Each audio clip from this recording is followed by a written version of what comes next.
Bem-vindos ao nosso canal Alguma Dúvida? Meu nome é Gustavo Junqueira, eu queria conversar com vocês um pouquinho sobre o julgamento do Supremo que descriminalizou o porte de maconha para consumo pessoal. Antes de mais nada, eu não aguento uma provocação. Percebeu que descriminalizou, né, o porte de maconha para consumo pessoal e você notou o impacto na sociedade? Você viu? Hordas de zumbis impregnados e dopados com maconha, dominando as praças, as praias. Não, não aconteceu nada. Deixou de ser crime o porte de maconha para consumo pessoal e, tipo, ninguém notou, né? Na sociedade, não aconteceu nada. Aquela propaganda quase que um terrorismo, né? De que, olha, se liberar, todo mundo vai usar, se descriminalizar, todo mundo vai usar. Então, verdade, não teve uma liberação, teve apenas uma descriminalização. Mas muitos diziam que se não fosse crime, né, o porte de maconha para consumo pessoal, ia ter um estouro de consumo, a juventude ia estar. Não aconteceu nada. Não aconteceu nada, tá? Essa provocação eu não tinha como, né, poupar. Bom, mas vamos falar do julgamento. Ó, o julgamento é a descriminalização do porte de maconha, é o RE 635. Opa, pulou já o slide? Não, volta, slide, volta, peraí. Pronto. Pronto, voltou o slide, voltou.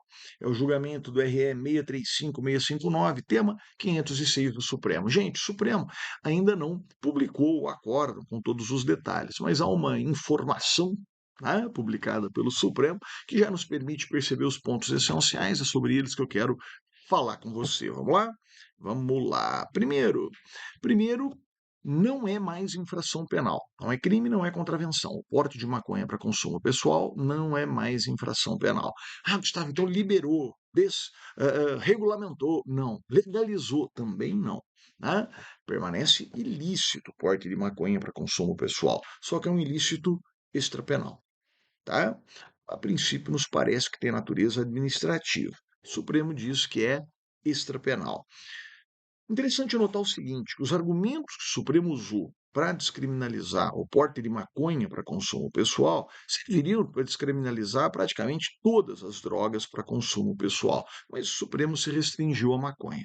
Tá? O Supremo falou só da maconha, talvez seja um balão de ensaio, no sentido de mostrar e testar, né, essa descriminalização para a população, porque o Supremo bateu muito na questão da intimidade, na questão da autonomia do indivíduo, na questão da privacidade, e esses pontos são pontos que serviriam para se discutir a descriminalização de toda droga para consumo pessoal. Né?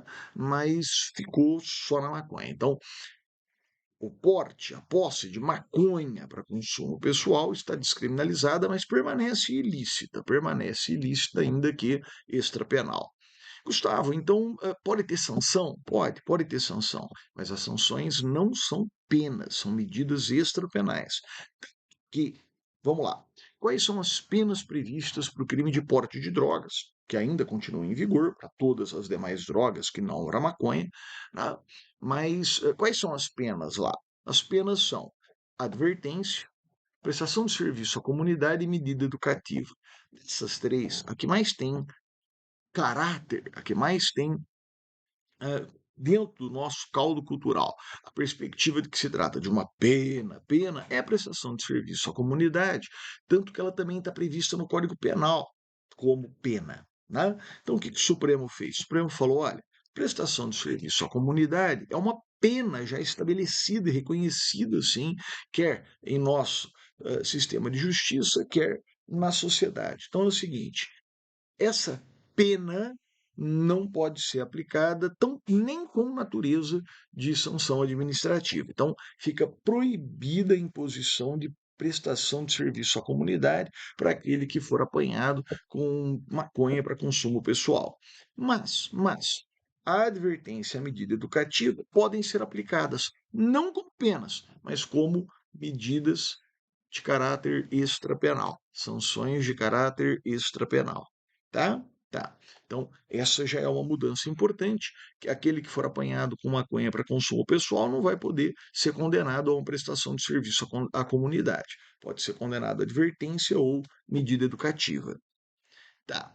Mas, Gustavo, você falou do apanhado. Como é que vai funcionar isso? É o seguinte: como é que é no artigo 28 para as demais drogas, né? Como que sempre foi no artigo 28 da Lei de Drogas. Pode prender em flagrante por porte de drogas? Mais ou menos.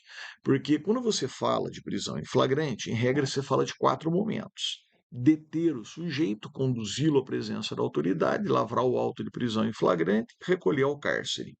O porte de drogas, que ainda está em vigor, artigo 28, para as demais drogas, ele permite deter e encaminhar conduzir a presença da autoridade. Ele já não admite lavrar o auto de prisão em flagrante e recolher ao cárcere. Se você bem lembra, no caso do porte de drogas, que ainda é criminalizado, né, as demais substâncias, o sujeito pode ser detido e conduzido à presença da autoridade. Mas não vai lavrar auto de prisão em flagrante e não vai recolher ao cárcere. Vai só firmar, assinar o termo circunstanciado. Tá? E o porte de maconha para consumo pessoal ainda pode deter e conduzir? Não. O que a gente tira, né, dessa informação que o Supremo faz sobre o julgamento é que a droga pode ser apreendida, claro, deve ser apreendida, afinal de contas é ilícito, tá? Não está liberada, não está legalizada, a droga é ilícita, a maconha é ilícita, ela pode ser apreendida, mas nos termos de um regulamento do CNJ que nós estamos ainda aguardando, o sujeito deve ser intimado pela autoridade para comparecer ao GCRIM, onde ele vai responder não de forma penal, mas de forma extrapenal, por esse ilícito, pelo ilícito do porte de maconha para consumo pessoal. Tá? Então, hoje, se o sujeito for flagrado maconha para consumo pessoal, a ideia é que ele não pode ser detido em flagrante e encaminhado à presença da autoridade. A ideia é de que a droga pode ser apreendida e ele pode ser intimado, deve ser identificado para ser intimado ao GCRIM, nos termos de uma regulamentação que nós estamos ainda aguardando. Tá? Tá. Agora, vai para o GCRIM, quem vai aplicar essa medida, né, de advertência, medida educativa? Pois é, aqui o Supremo foi bastante claro no julgamento que ele ainda mantém a reserva de jurisdição. Como assim reserva de jurisdição? A ideia de que, mesmo com caráter extrapenal, essas sanções ainda são importantes o suficiente para exigir a aplicação por meio de um juiz. Qual é o bom aqui? A ideia, o que se quer preservar aqui é um devido processo legal mais rígido, uma atenção maior do juiz ao respeito aos direitos e garantias do sujeito. Afinal de contas, a ampla defesa e o devido processo legal devem ser respeitados não só no processo penal, mas também no procedimento administrativo. E aqui seria um procedimento extrapenal, nos parece administrativo, que correria perante o juiz, que seria presidido pelo juiz e as sanções aplicadas também pelo juiz. Ok? Tá? O que se perde isso? O que se perde é que a gente sabe que o sistema de justiça, né, ele é atolado, ele tem muita coisa. Então, se de repente você tirasse esse procedimento do judiciário, você podia estar desafogando, né? Dando um respiro maior para o sistema de justiça que já cuida de um sem número de casos e tal, né? Tem muito crime chegando, crime sempre lotado, sempre com prazos extensos e tal. Então, talvez fosse o caso de se retirar a reserva de jurisdição para tentar desafogar o sistema de justiça. Não foi a opção do Supremo por hora, e me parece, né, que enquanto instrumento, ideia, percurso de manutenção, de maior cuidado com o devido processo legal, é uma ideia válida, é um percurso válido. Por fim, o que me parece mais importante é o seguinte: se o Supremo reconheceu a inconstitucionalidade da criminalização do porte de maconha para consumo pessoal, significa que é uma declaração de inconstitucionalidade, não teve efeito modulado, a gente não ouviu ninguém falando de efeito modulado durante o julgamento, tá? Então, é uma declaração com efeitos ex tunc, o que significa que todos, repito, todos os registros criminais relacionados ao porte de maconha para consumo pessoal têm que desaparecer. Quem está respondendo, quem estava sendo processado, quem estava sendo investigado, não interessa. Tem que extinguir os processos e tem que fazer desaparecer os registros, tá bom? Registro criminal tem que desaparecer, porque foi reconhecida a inconstitucionalidade do colorido penal, da atribuição de qualidade penal a esse fato, tá? Então, os antecedentes têm que limpar, tem que afastar, né? O registro criminal tem que afastar, apagar, tá? Tá. E aqui não só relacionado diretamente ao porte de drogas, ao artigo 28, relacionado ao porte de maconha para consumo pessoal. Não só artigo 28, tá? Quando se tratar de maconha para consumo pessoal. Também os reflexos indiretos. O que eu quero dizer com isso? Ora, a gente sabe que nos tribunais já era praticamente consolidado que o porte de drogas, não só de maconha, mas o porte de drogas, não deveria gerar reincidência em outro crime. Também muito forte entendimento que sequer maus antecedentes deveria gerar. Mas a gente sabe, né, que os precedentes nem sempre são tão cumpridos aqui no nosso sistema de justiça. Então é necessário especial cuidado no seguinte sentido: qualquer gravame, qualquer gravame que registre uma condenação por porte de maconha para consumo pessoal tenha gerado na pena de um outro crime.